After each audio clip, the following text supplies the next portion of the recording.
Wanawake wengi leo wanaumia kwa sababu ya malezi. Alibahatika akapata mume mkorofi, amezaa naye watoto, mara ameingilia kwenye upuzi wa madawa ya kulevya, anatafuna nyasi kama mbuzi wake, anafanya lile, mara nyumba imemshinda, amemwachia mama mtoto, lakini mama hashindwi na mwanawe. Kwa kuwa mwanamke mtoto wake ndiyo roho yake, yuko tayari kujiumiza kwa ajili ya mtoto wake.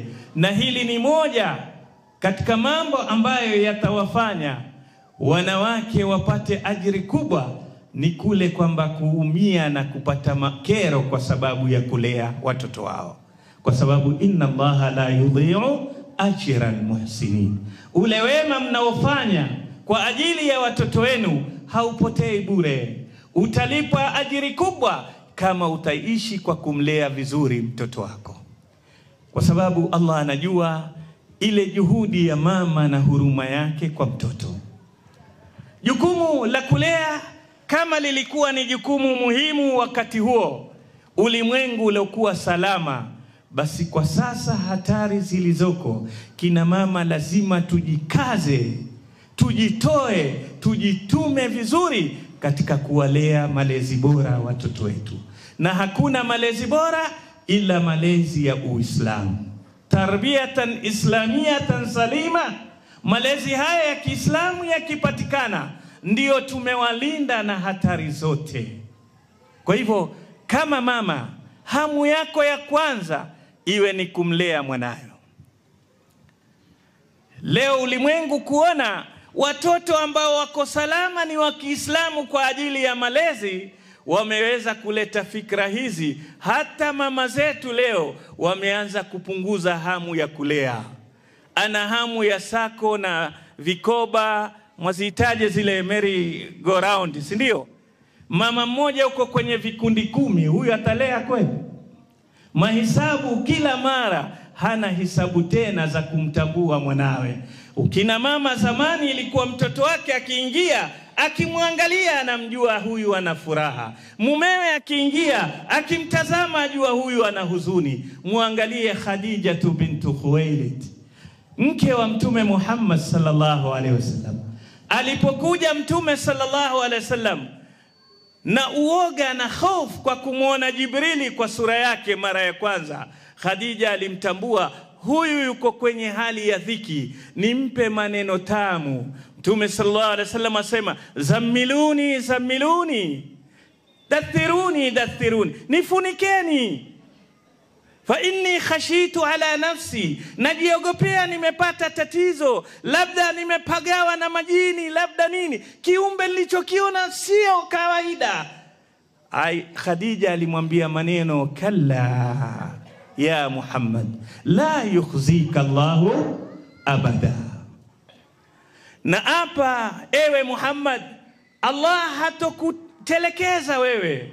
Wewe uko kwenye ulinzi wa Allah. Kwa nini? Innaka la rajulun tasilu rahim, wewe ni mtu mzuri, unafanyia wema watu wako, unaunga kizazi chako. Hii ni sababu ya shari zote ya kwanza kukukimbia, hazikufiki kwa sababu unaunga kizazi chako. Leo katika mashari mengi ni kwamba tunakata vizazi vyetu.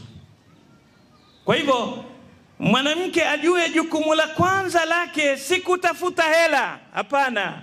Jukumu la kwanza mwanamke kwake ni kulea watoto wake, ni kumtunza mume wake. Hii iwe ndio au min aulawiyatiha, katika first priority zake iwe kwanza ni nyumba yake. Kullukum ra'in wa kullu ra'in mas'ulun an ra'iyati wal mar'atu mas'ulatun fi baitiha. Mwanamke jukumu lake ni nyumba yake, lakini kwa kujisahau leo kina mama, tukaona majukumu yetu yako nje, ndiyo tumeharibikiwa ndani ya majumba. Na hastahiki mwanamke kumsahau mwanawe. Jamani, kuna familia moja, mume na mke walikuwa na mtoto wao mdogo. Lakini baada ya mwaka mmoja au miezi 6 kupata mtoto, yule mke akawa mgonjwa. Wakaenda kwa matibabu nje. Safari ilikuwa ni ya meli. Walipokuwa kule kwenye matibabu, akaambiwa yule mume na mkewe kwamba huyu mke hatibiki tena, ugonjwa umefika stage fulani ambao hauwezi kutibika. Kwa hivyo arudi nyumbani, mfurahishe mkeo, akule vizuri, lakini haya magonjwa hayana tiba. Wakati wanarudi, ile meli ikazama, ikawa inadidimia baharini, wanaokolewa watu. Ikafika mume na mke ndio wamebaki, lakini nafasi ni moja peke yake. Nafasi ilobaki ni moja peke yake ya kuokolewa. Yataka mtu mmoja ndio ile boti iondoke. Mke alikuwa nyuma, mume alikuwa nyuma, mke alikuwa mbele. Yule mwanamke akamshika nguo yule mumewe nyuma, akamleta mbele. Meli ile ya makafiri wakashangaa, kwa sababu wenyewe wamezoea sema ladies first, Sasa lady mwenyewe akamleta, tumeelewana? Likawashangaza, akamsukuma, ikabidi ile mume aingie. Mwanamke yule ikawa ni mwenye kufa maji pale, azame na lile meli. Tukio hili lilisumbua sana vichwa. Yule mwanamke, yule mume ndiye alimsukuma yule mwanamke, akamleta nyuma, akaingia yeye. Watu wote wakamlani yule jamaa walioko kule. Mbona hakusema kitu. Lakini na yule mwanamke naye akafurahi, akimwaga. Wewe ingekuwa akusukume aingie yeye, ungemwambia nini?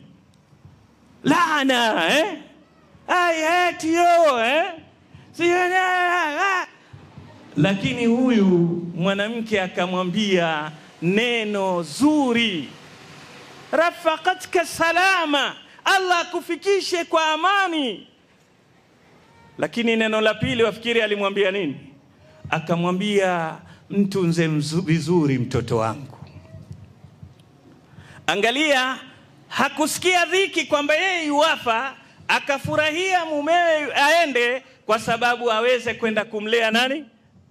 Mtoto wake. Hivi ndivyo mnavyotakikana wanawake. Mutambue kwamba watoto wetu wamemulikwa na hasara na hatari nyingi leo. Walituletea madawa ya kulevya. Si lengo si mwingine, ni kumlenga mtoto. Kwa sababu huyu ndiye yuko kwenye umri unaomruhusu kufanya anachotaka. Ana uwezo wa kufanya chochote. Wakamletea madawa ya kulevya ambapo nguvu ile itaisha, mawazo hana tena, aklu razini, akili mzuri itapotea, mwisho itakuwa hata kuoga hawezi. Na mwisho ni kaburi linamuondosha mapema mtoto kama yule. Lakini wakaona madawa ya kulevya yanachelewesha, kwa sababu labda akilewa akija nyumbani utamjua haraka. Leo wameleta jambo lingine, hii LGB. Ukiangalia hii malengo makubwa ni kuja kumaliza ulimwengu. Kwa sababu tabia inaomlinda mwanadamu ni haya. Alhaya'u minal iman. Wakaona kwamba hakuna kitu chenye kuondosha imani ila mtu atakosa haya. Leo likaja jambo hili, watoto wa kike kujisikia mimi ni mwanamke, naweza kuwa mume, mume anajiona anaweza kuwa mke. Haya ikishapotea, basi hakuna tena maisha katika dunia. Kwa hivyo haya yote hatuwezi kupambana nayo kama nyinyi wanawake hamtakuwa smart, hamtakuwa na moyo wa mzazi anayeamua kufa yeye anusurike mwanawe. Punguza mishwari yako, punguza mambo yako, shughulika sana katika kumlea mtoto wako, malezi ya dini yako.